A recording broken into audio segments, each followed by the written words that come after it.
objetivas.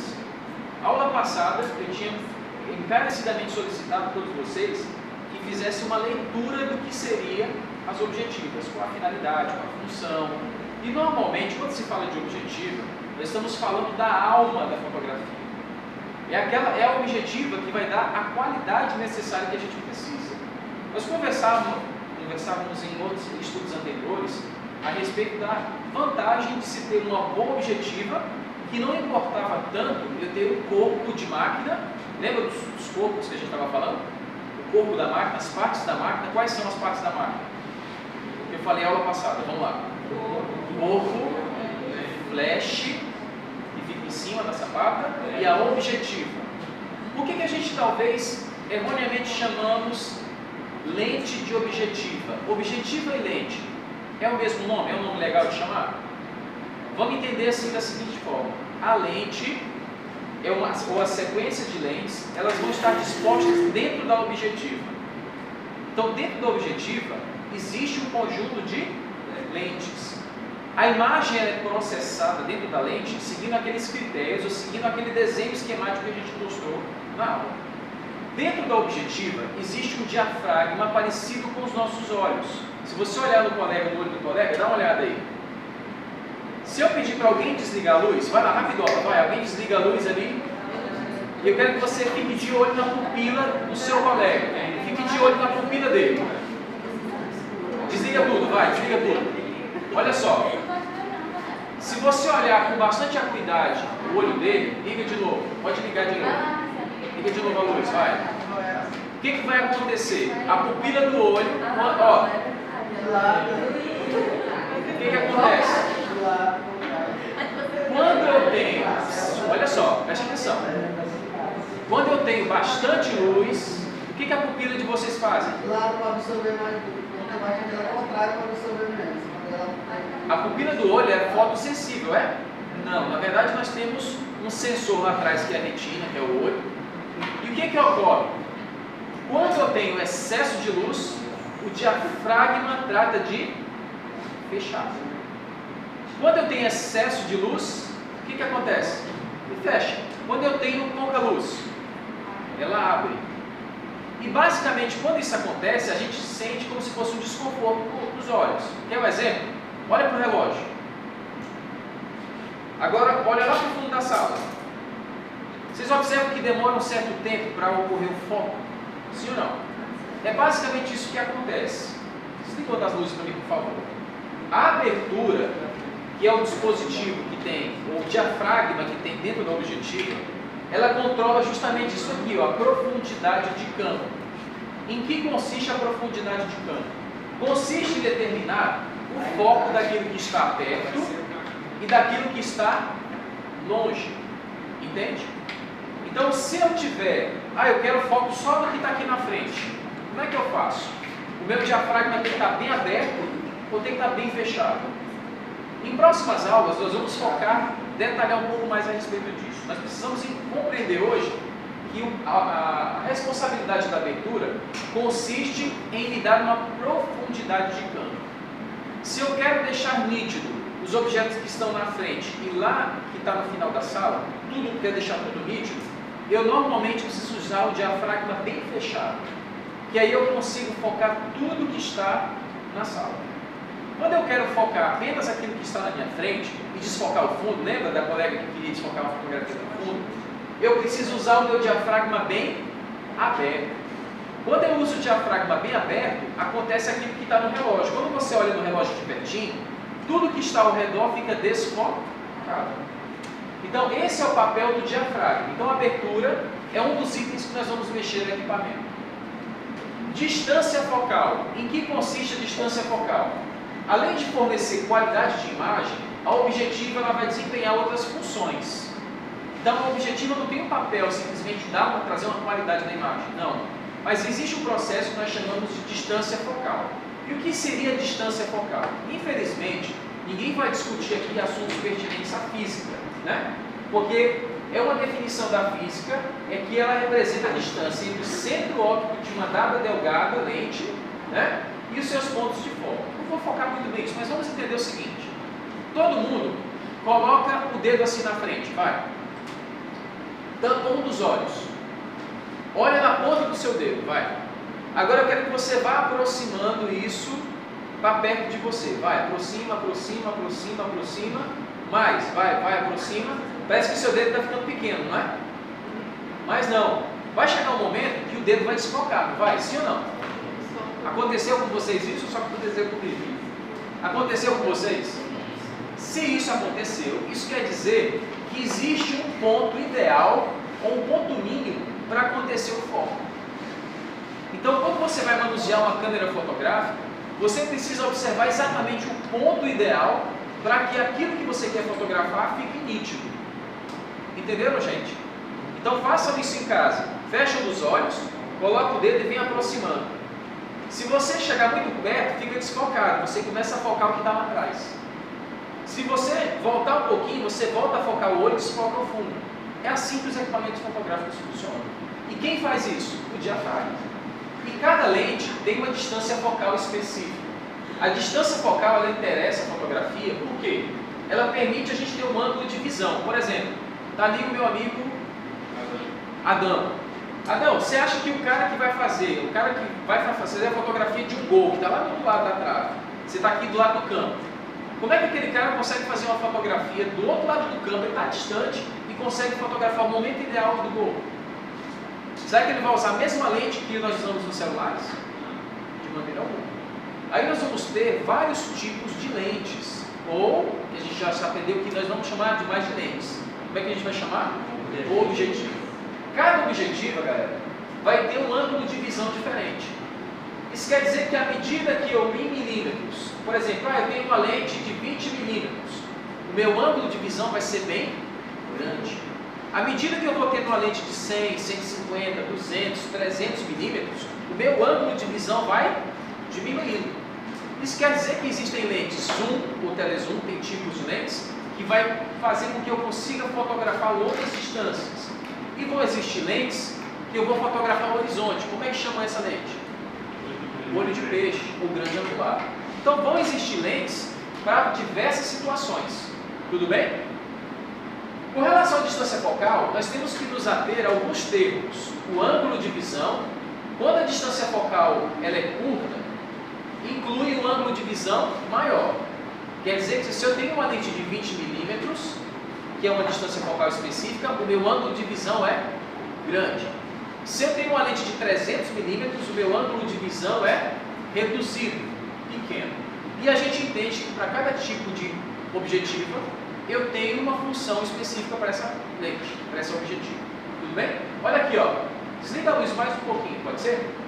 Desliga uma das luzes para mim. Vocês estão vendo aqui que eu tenho, ó. Rapidinho, desliga lá. Ó, Adão.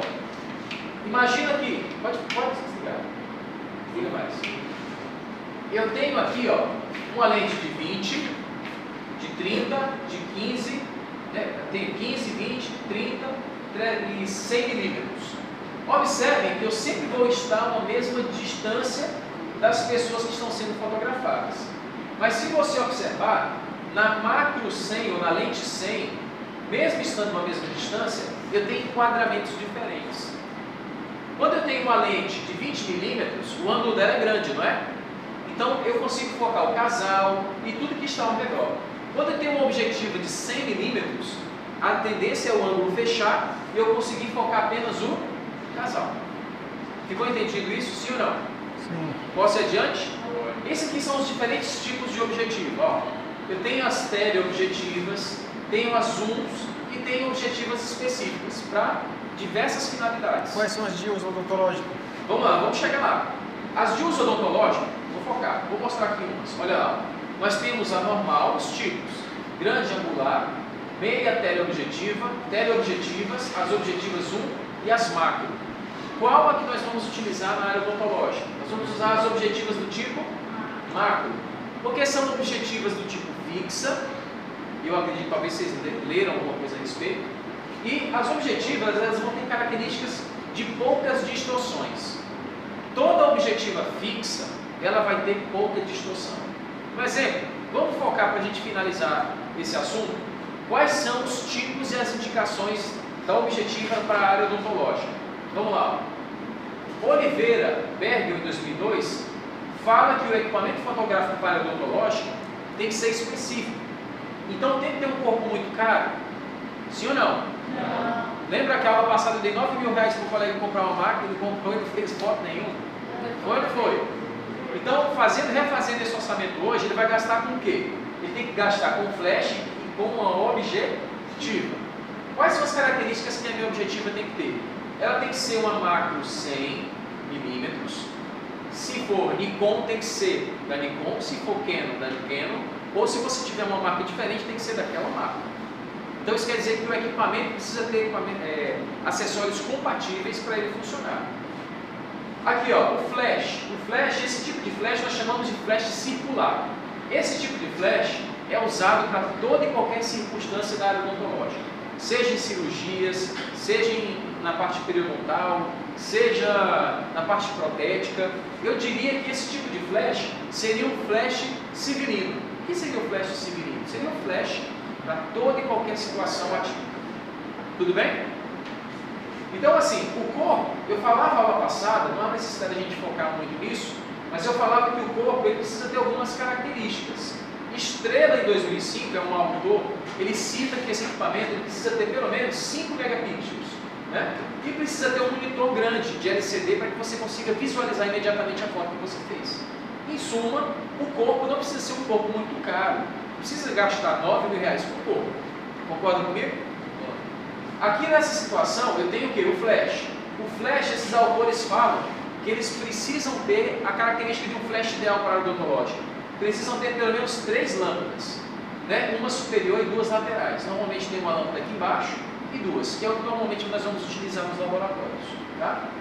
O equipamento fotográfico específico com relação à lente tem que ser o que? Uma macro de 100 a 105 e tem que permitir aberturas que vão de 16 a 32. Ixi, André, você começou a falar de F aí, abertura.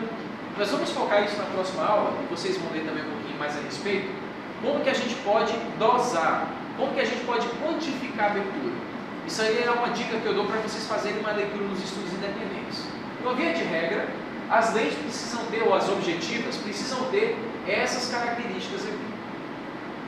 O flash, por sua vez, pode ser do tipo circular, mas precisa apresentar algum controle de exposição e compensação. Tá? Então assim, gente, a iluminação do flash é a iluminação mais adequada. Eu posso ir lá no meu consultório fazer fotografia com o LED, lá com o refletor? Infelizmente não é uma iluminação eficaz. A iluminação a ideal, a iluminação mais adequada seria uma iluminação onde eu tire a sombra do objeto a ser fotografado. E esse tipo de lâmpada me dá um tipo de iluminação uniforme. Tudo bem?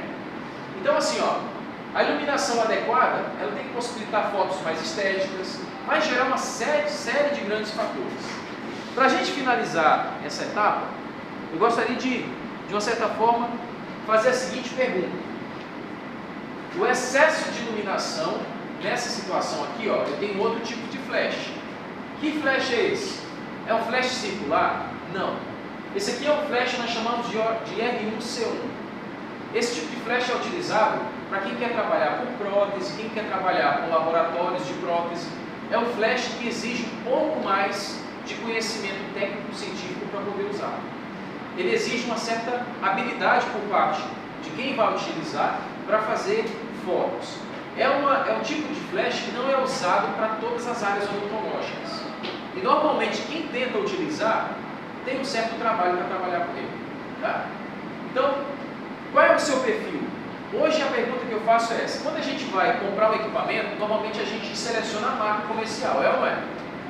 E o objetivo não é selecionar o seu perfil pela marca. A primeira pergunta que eu faria para vocês, se vocês fossem comprar, ou se vocês me questionassem o que comprar de equipamento, seria o seguinte. Eu vou comprar uma máquina com flash circular ou um flash R1C1? Aí eu vou mais além. Eu pergunto o seguinte. O flash ou a câmera que vocês vão comprar primeiro o corpo, a lente ou o flash? Eu pediria para vocês comprarem primeiro o flash. Beleza, pode comprar o corpo para começar a fotografar? Pode, sem problema. Mas quando vocês forem comprar equipamentos específicos para a área odontológica, vocês vão precisar primeiro definir o flash. Porque o flash vai dizer qual área de atuação você vai trabalhar. Ah, André, eu quero trabalhar com prótese, eu quero trabalhar com a parte protética. Então, o mais indicado para você comprar o flash, qual é? Esse aqui. Ah, eu quero trabalhar com diversas áreas da odontologia. Então, o flash circular mais indicado seria esse. Aqui, gente, para a gente poder fechar, eu coloquei aqui, ó, a câmera ideal. Isso é muito relativo, porque a cada 6 meses ou a cada ano sai um tipo novo de equipamento. Então a gente precisa verificar quais são os equipamentos que estão sendo lançados no mercado. Lembra que eu falei que alguns equipamentos são relançados porque muitos deles vão apresentar algum problema de software ou problemas de hardware. Então eles são levados, são colocados, né, novamente na fábrica e são novamente revisados e assim colocados no mercado novamente. Então, se você analisar, eu procurei fazer um apanhado de configurações para ajustes de fotografia intrabucal e extrabucal, ou fotografias da face. Então, esse material aqui, ó, depois no finalzinho da aula, quem quiser fotografar, eu vou deixar um slide aqui, vocês fotografam e de repente pode ser uma dica para vocês fazerem ou realizarem essas fotografias. Se vocês conseguirem transferir essas configurações aqui, ó, para o celular de vocês, maravilha. Não é um acessório ou um item que é indicado para utilização no nosso dia, no nosso cotidiano de rotina clínica. Né? Nós temos aqui uma justificativa com vários autores que afirmam que é necessário você ter um equipamento adequado para a fotografia odontológica. Beleza? Galera, um abraço a todos. Né? Essa foto foi tirada no Rio de Janeiro. Ó. Foi uma das fotos que eu gostei de fazer, né? Que eu achei maravilhoso, porque é um lugar belíssimo, um lugar maravilhoso. E aí, essa foto segue a regra dos textos?